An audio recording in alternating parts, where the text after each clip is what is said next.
ГСП онлайн. Городские новости сейчас.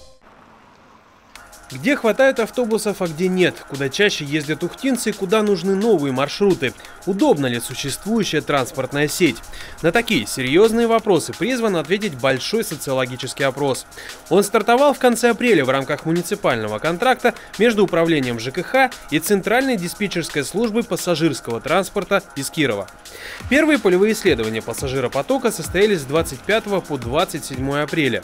Проверить, кто как и куда ездит, планируют весной, летом и осенью. Естественно, при этом будет и информация о проблемных местах, которые уже известны на сегодня. Например, это в основном движение автобусов по набережной Газовиков. Сейчас там всего лишь один остановочный пункт, и так просто мы не можем открыть движение по этой улице, так как она достаточно узкая.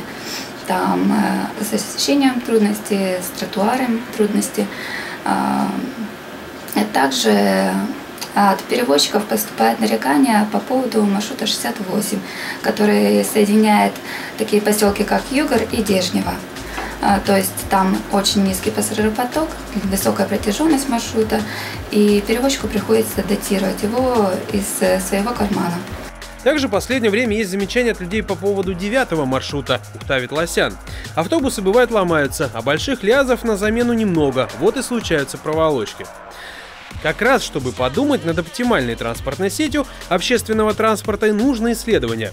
На каждом из городских и пригородных маршрутов учетчик будет считать количество зашедших и вышедших людей, а также спрашивать лично, кто куда едет. Это позволит понять востребованность и наполняемость маршрутов, которые из них невыгодны, в том числе для перевозчиков. Летом, естественно, сосредоточиться преимущественно на дачных направлениях. Опросы будут проводиться как в будни, так и в выходные дни. А кроме этого, в мае месяце запускаем анкетирование. Будет такая анкета, где жителям города будет предложено ответить на вопросы, какими маршрутами они пользуются. Эта анкета будет запущена в электронном виде, ссылки мы предоставим администрации, и в прессу тоже эта информация поступит. Предварительные итоги и закономерности исследования станут понятны летом, а полный отчет предоставят в конце ноября 2018 года.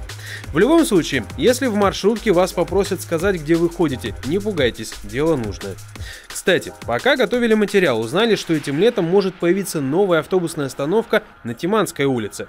Если это случится, то следом может быть запущен маршрут, который будет в том числе распространяться и на набережную Газовиков.